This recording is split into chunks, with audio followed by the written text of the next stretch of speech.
4. The principle of harmony. Why do we have problems? Why do we struggle? Why can't we do things right? Why doesn't everything come out perfect instead of all the problems?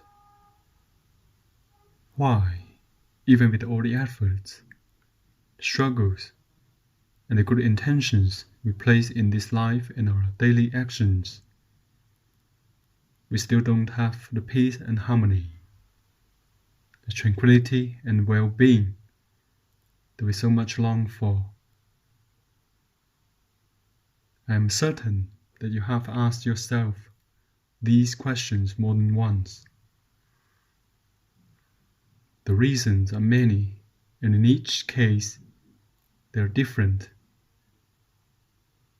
Even so, the fundamental reason is that we live outside the law. In a world of order in a perfect universe, human beings have their place. You have your place, and your life is governed by laws and principles, even though you are not aware of them.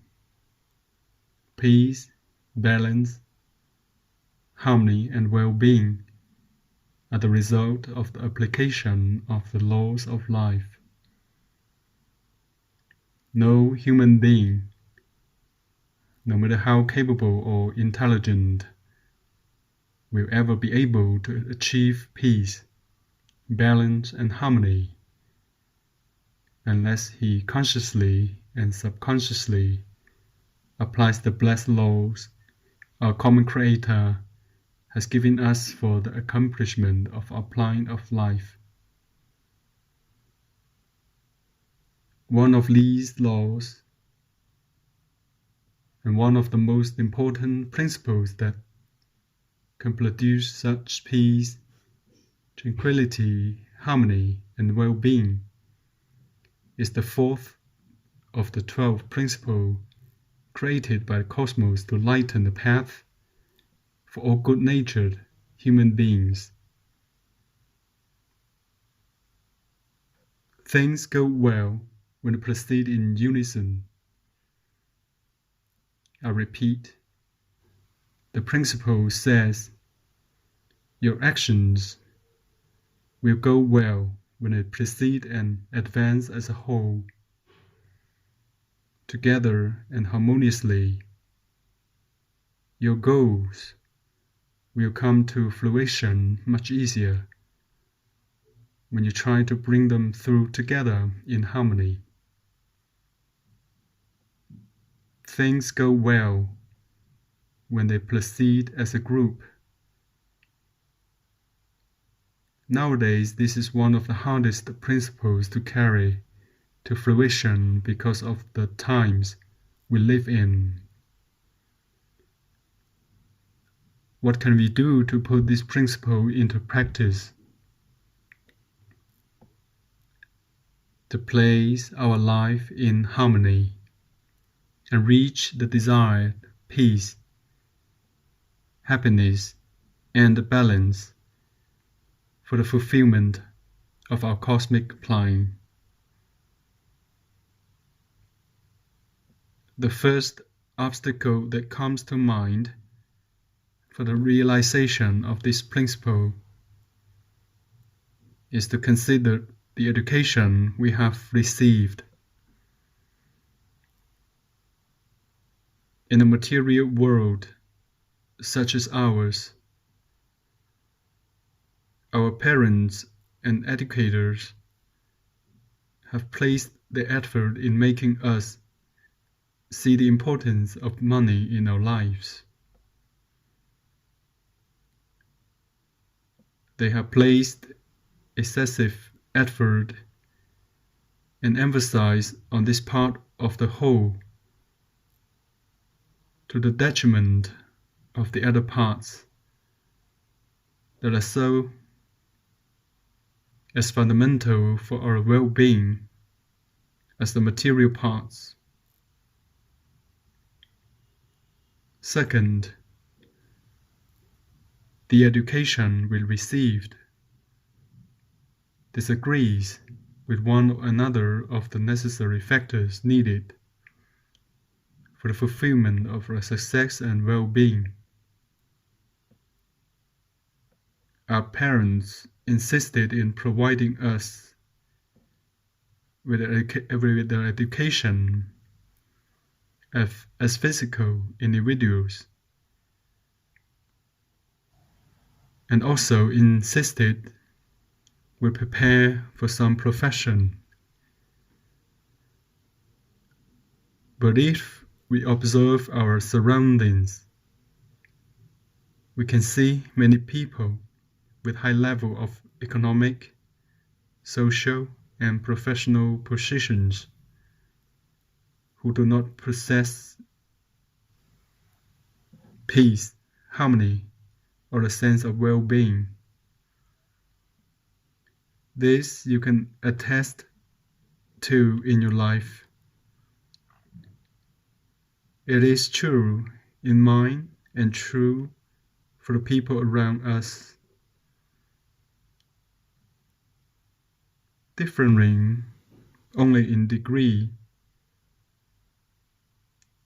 Let's take as an example a married man with 12 children who spends his time taking care of only one or three of them, hardly paying any attention to the rest who could get sick for lack of care, or perhaps even die.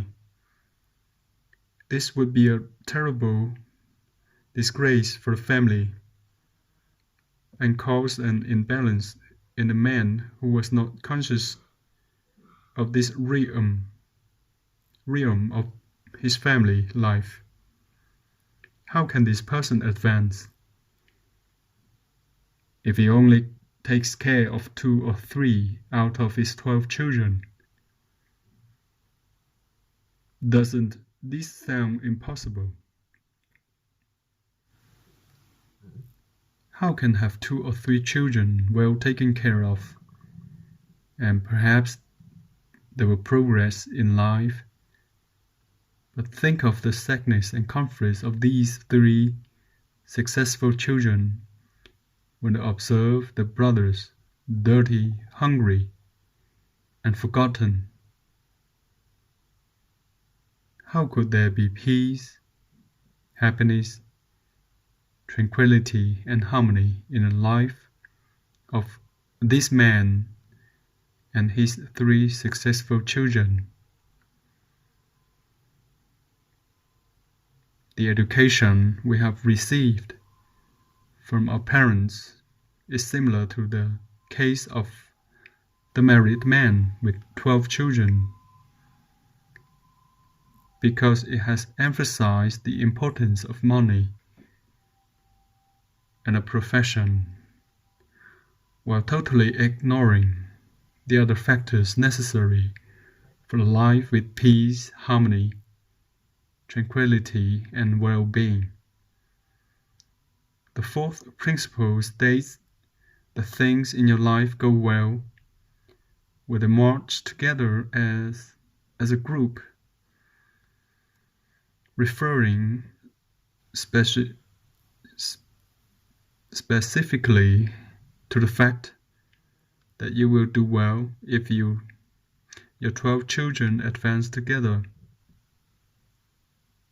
if they're well taken care of, properly nourished, each according to their needs, and if all are advancing as a group. This is the 4th cosmic principle in gathering of light for the individual liberation of man. My friend, inside your small world, you also have 12 children, 12 focuses of interest. But regretfully, you are conscious of only a few, while the rest do not exist. In your daily struggles, the rest are not present in your consciousness, so you can't tend to them. If at all, you give them part of your time. Here is one of the biggest reasons for the violation of this fourth principle, and thus of sorrow, of problems, and of the lack of the peace, happiness, and tranquility we mentioned earlier. Let's see what these 12 children are. These 12 focuses of interest within us. Get hold of paper and pencil and draw a big circle on a sheet of paper, as big as the sheet of paper. This circle represents your family and everything that you are. This circle represents the whole of your interest, your life, and also the wheel of a carriage. Divide this circle into 4 equal parts, 2 diameters crossing through the middle point. Write myself in one of the 4 parts,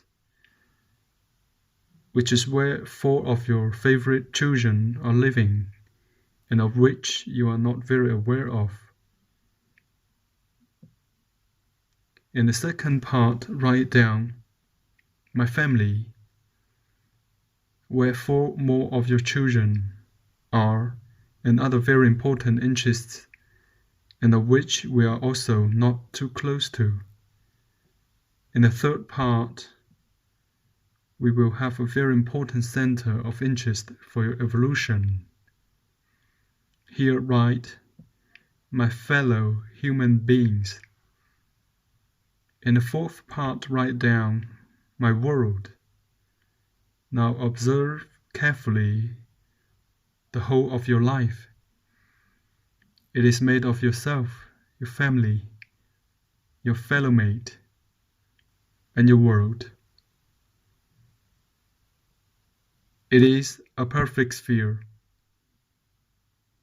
a perfect circle divided into 4 parts. Now, from the center of the circle to the edge of the circumference,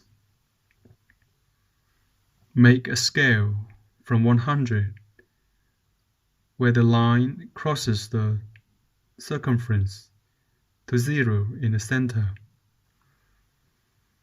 Do the same for the 4 lines. Each radius will be divided into 10 parts, 10, 20, 30, and so forth until 100, where it reaches the circumference. All right, now let's work it out. Let's see.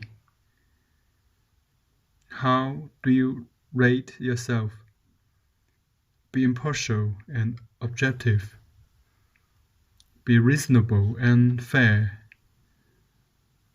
For on the account of these answers, most of your life will depend from 0 to 100. If 100 you give full attention, harmonic and perfect, 0 being the minimum, the least attention you can give yourself. So from 0 to 100, what kind of attention are you giving to yourself? What is it? 0, 1, 10, 40, 70, or even 100? Draw a line on the number that you consider to be right for you. This is your reference point. Let's do the same regarding to the attention that you place on your family. from 0 to 100. Also, mark the sections you marked. Filmate in the same way. You have graded your effort, how much you tried, and your dedication to yourself and to your fellow human beings. Now do the last part, the one you labeled My World, where your creator, your nature, your work, your society, and so forth are included. Now then, in each of the 4 sections, draw a curved line parallel to the circumference and at the level you graded each section. Let's see now what kind of drawing you come up with.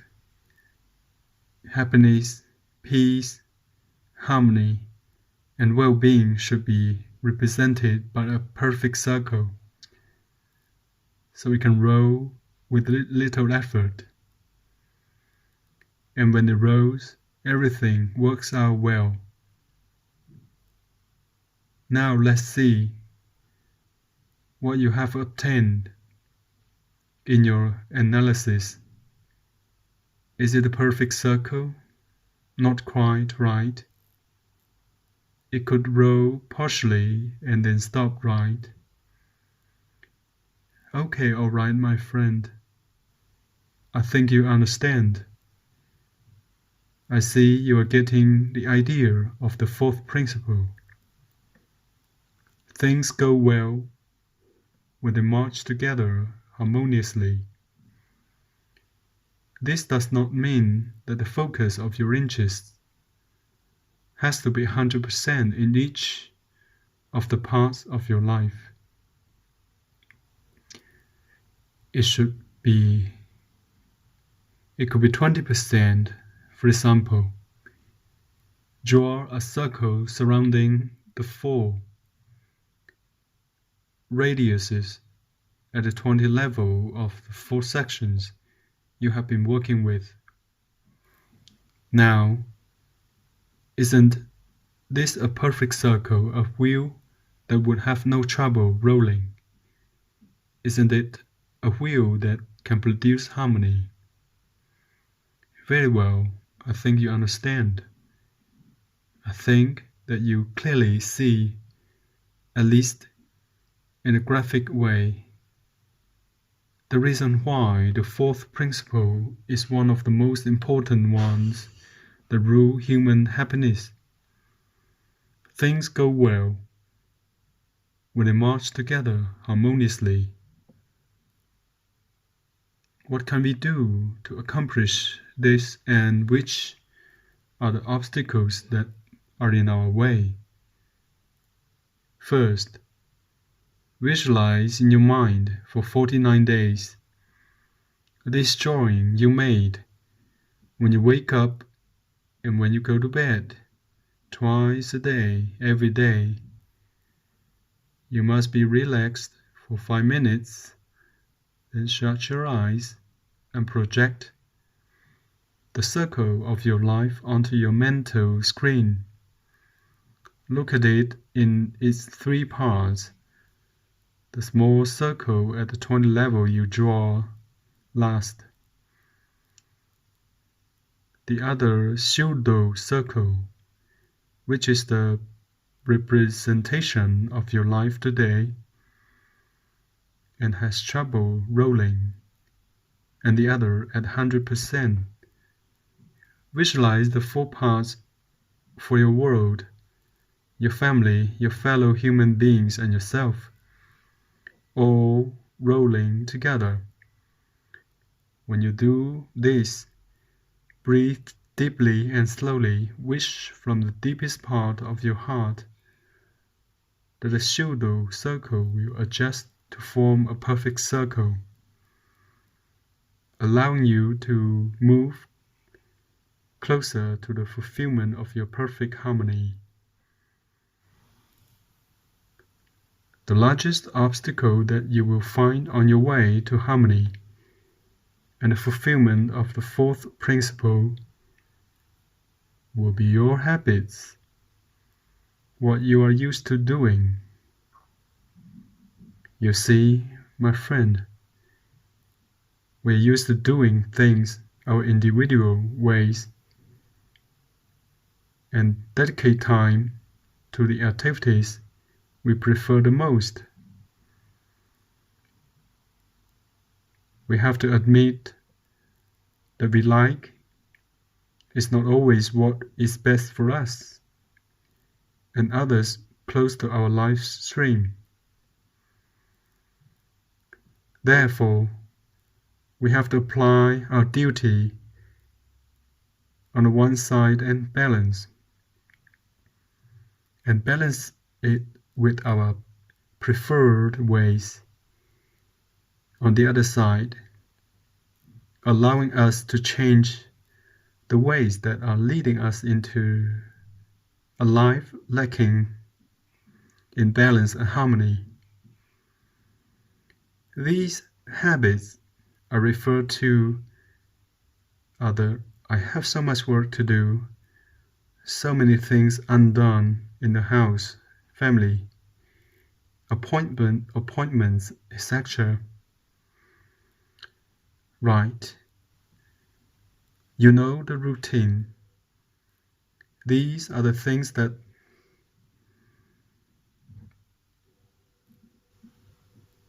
asphyxiate our lives. Everything is a pressure between us and our world. I don't have any time left to dedicate to my fellow human beings, nor to my family, and even less to myself. From morning to night I work, I come home tired, and I need quiet to clear my mind. I don't have time and I don't feel like doing anything. You recognize these comments, don't you? The pressures for material things are overwhelming. This is one of the responses that one hears every day in relation to the wheel of harmony, the wheel of the fourth principle. And even though I know this is true, my friend, I also know that if you are able to wake up to the desire of balance, peace, tranquility, and harmony within your essence, you will be able to do it. You can have all the necessary strength to start eliminating the ways that lead you to be careless or being inactive towards those extremely important parts of your evolution. Unless, that is, you are satisfied with living with 9 of your children dying and only taking care of 3 during 90% of your time. But consider that you are a sensible person, interested in your evolution, a person ready for this work and the effort required. Let's see what we do to realize our own wheel of harmony. Let's see how can we change our habits. First, for 49 days, and every day at the end of the working day, you have to do a self-analysis, an impartial and conscientious analysis. You must honestly observe yourself. Ask yourself the same question every day at the end of your day. Where did I place my highest interest today? Where did I place most of my attention, and what did I dedicate most of my time? Write them down. Have you given time for yourself, your family, your fellow beings, or to the world? At the end of each day, make for yourself a wheel of harmony for that day, a wheel per day, a circle divided into 4 parts, with a scale of 0 to 100. Evaluate yourself and consider the result of your drawing. Observe yourself during 49 days by analyzing yourself at the end of each day. To what have I dedicated today my time and effort?